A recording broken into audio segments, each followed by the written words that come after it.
Baik, assalamualaikum warahmatullahi wabarakatuh. Alhamdulillahi hamdal hamidin wa syukru lahu syukra syakirin. Wassalatu wassalam ala khairil anam.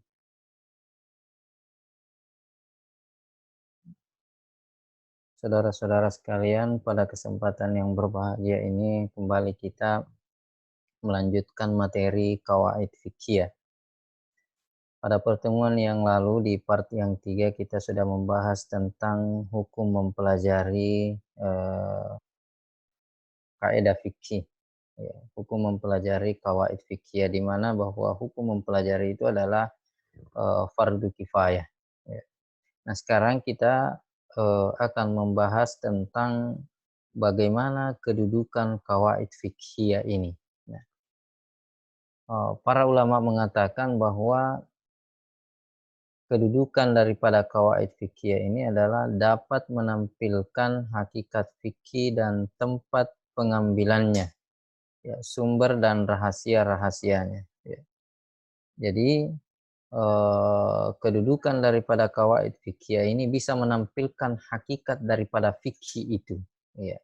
Oleh karena itu sebelumnya kita ketahui bahwa orang yang mengetahui kawaid fikih, orang yang memahami kawaid fikih itu dia bisa mengetahui hakikat daripada fikih, dia mengetahui makna daripada pewahyuan itu sendiri. Dia mengetahui makna sehingga suatu kewajiban dan suatu larangan itu diturunkan oleh Allah Subhanahu wa taala. Ya, jadi begitu pentingnya daripada kawaid fikih ini. Oleh karena itu sebagian ulama mewajibkan bagi para mujtahid, ya. Sebagian ulama mewajibkan kepada para mujtahid yang mau membuat fatwa, yang berhak mengeluarkan fatwa, wajib untuk mengetahui daripada kawaid fikih ini. Kenapa? Karena ini adalah merupakan sesuatu yang sangat urgen, yang sangat memiliki kedudukan yang tinggi, yaitu bagaimana kita mengetahui hakikat fikih dan tempat pengambilannya, ya. Nanti kita akan membahas bagaimana para ulama merumuskan daripada kawaid fikih ini. Nah, kemudian pengambilannya, sumber dan rahasia-rahasianya. Nah, itulah kelebihan daripada kawaid fikih ini, di mana kita bisa mengetahui tempat pengambilannya, kemudian sumber dan rahasia-rahasianya, apa saja yang terkandung di dalam suatu kewajiban itu, ya. Dan biasanya intinya daripada kawaid, apalagi namanya fikih, itu adalah bagaimana memberikan kemudahan, bagaimana menghilangkan apalagi namanya bagaimana menghilangkan sesuatu yang susah, ya. Kemudian bagaimana kawaid fikih ini memberikan solusi-solusi, karena kita mengetahui bahwa di dalam kehidupan kita di dunia ini tidak hitam putih, ya.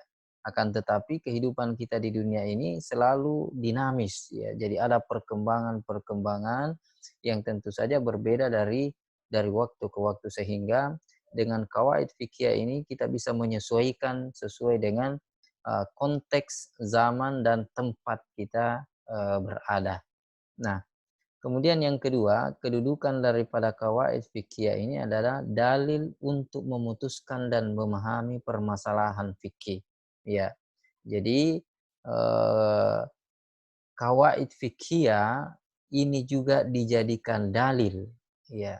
Artinya dijadikan dalil adalah dijadikan petunjuk untuk memutuskan dan memahami permasalahan-permasalahan fikih, ya, permasalahan-permasalahan kasus-kasus yang muncul di tengah-tengah masyarakat, ya, sehingga kita bisa melihat bahwa inilah yang bisa kita jadikan patokan, ya. Kenapa? Karena sudah ada kawaid fikih yang kita jadikan sebagai petunjuknya itu, ya. Jadi itu bisa dijadikan dalil, petunjuk untuk memutuskan, ya, terhadap suatu persoalan.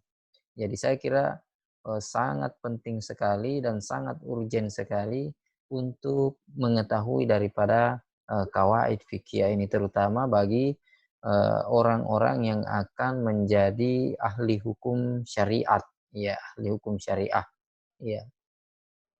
Nah, oke, selanjutnya kita melangkah kepada keistimewaan. Ya, jadi apa keistimewaan daripada qawaid fiqhiyah ini?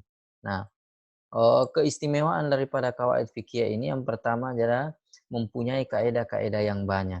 Ya, jadi kita tahu bahwa kaidah fikih ini memang sangat banyak sekali yang dirumuskan oleh para ulama.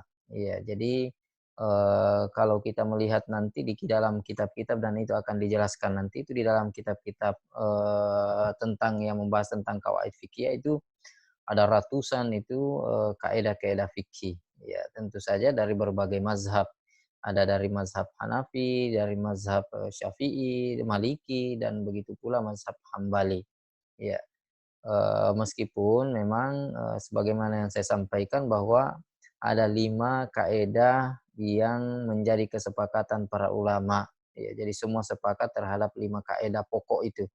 Ya, dan itu akan kita masuki nanti satu persatu. Ya, kemudian yang kedua, keistimewaan daripada kawaid fikih ini adalah eh, perkataan yang ringkas tetapi mengandung makna yang umum.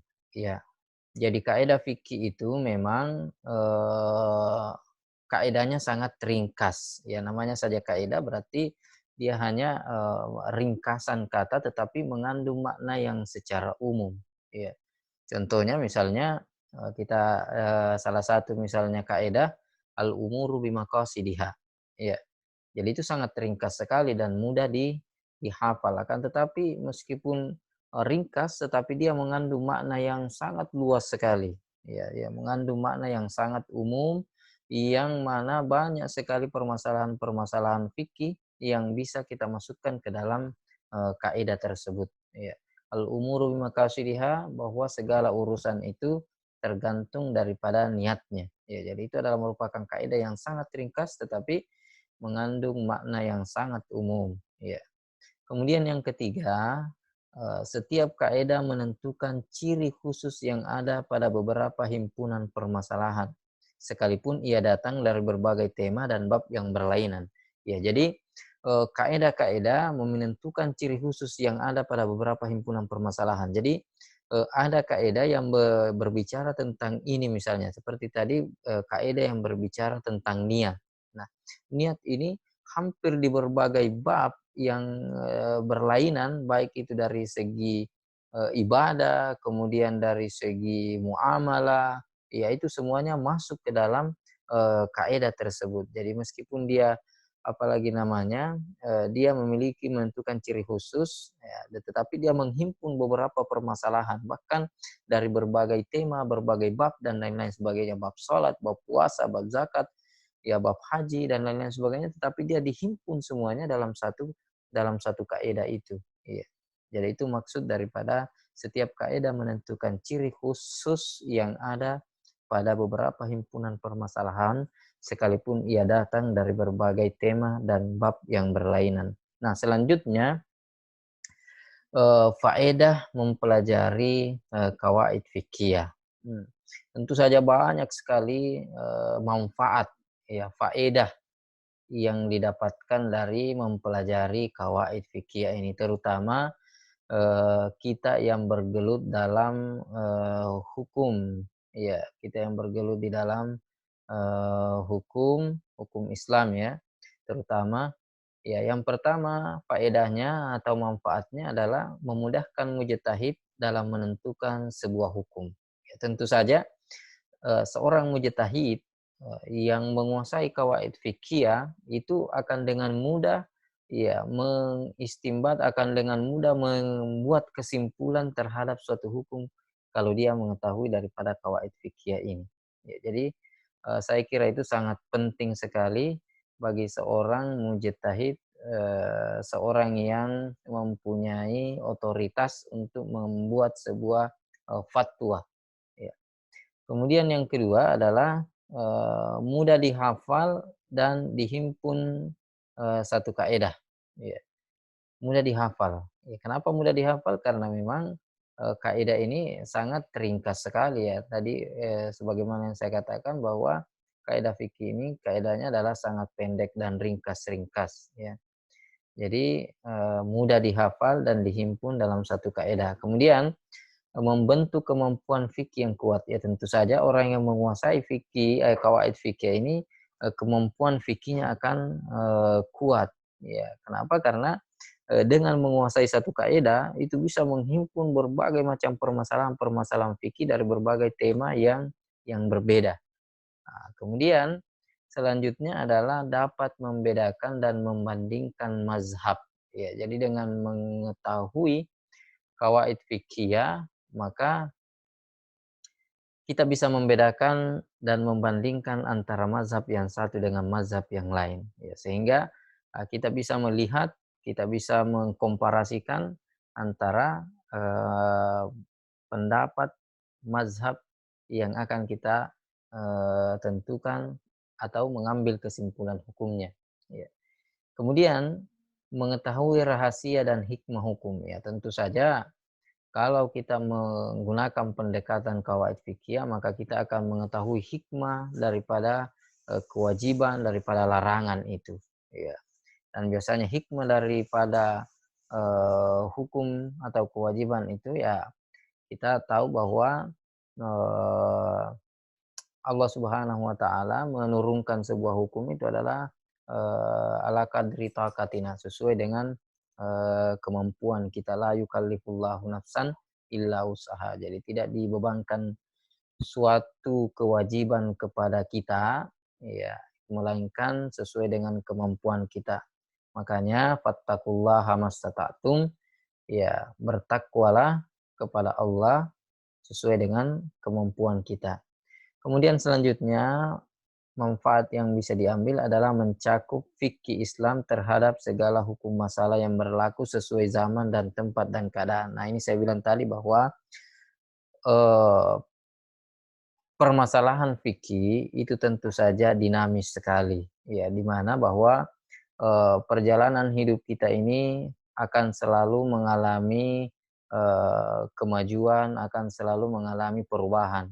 Ya, sehingga tentu saja permasalahan-permasalahan fikih, bagaimana kita bisa mengakomodir hukum yang sesuai dengan kondisi zaman, tempat, dan keadaan di masa kita itu.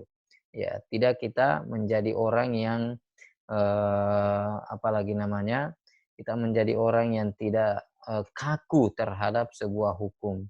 Artinya bahwa kita harus mengikuti eh, apa yang terjadi di zaman klasik atau apa yang terjadi di zaman dahulu, ya tentu saja kita akan melihat hal yang berbeda di zaman kita. Ya, jadi ada banyak hal yang tentu saja sudah sangat jauh berbeda daripada di masa-masa klasik dahulu. Ya. Kemudian memiliki keluasan ilmu. Ya, tentu saja orang yang memahami kawaid fikih akan luas ilmunya dan akan cakrawala berpikirnya akan semakin luas dibandingkan dengan hanya menguasai misalnya ilmu tafsir, ilmu hadis dan lain-lain sebagainya. Ya, karena itu adalah merupakan wasilah, ilmu alat. Tetapi kawaid fikih ini juga adalah merupakan rangkuman dari berbagai permasalahan fikih yang dijadikan sebagai satu konsep kaidah yang bersifat umum. Ya. Dan hasil ijtihadnya lebih mendekati kebenaran, kebaikan, dan keindahan. Ya, kenapa? Karena yang saya katakan tadi bahwa kaidah fikih di dalam kehidupan kita sangat dinamis. Ya, kehidupan kita ini tidak hitam putih, akan tetapi tentu saja berwarna-warna. Nah, di sanalah cara kerja daripada kawaid fikih ini berfungsi untuk melihat konteks, untuk melihat daripada eh, tempat, keadaan, dan begitu pula zamannya. Ya. Kemudian terampil memahami dan menghadirkan fikih. Tentu saja orang yang memahami kawaid fikih akan tetap terampil memahami dan menghadirkan fikih yang dinamis. Ya. Kemudian menampakkan pola pikir filosofi yang rasional. Ya, jadi memahami kawaid fikih itu kita membuat kita menjadi orang yang rasional, menjadi pemikiran kita menjadi terbuka, tidak kaku, ya tidak terkungkung terhadap apa-apa yang terjadi di masa dahulu. Jadi kita bisa membuat gebrakan, kita membuat hukum fikih yang lebih progresif. Nah, saya kira itu, faedah, manfaat daripada mempelajari, kawaid fikih dan, sampai jumpa pada pertemuan, selanjutnya.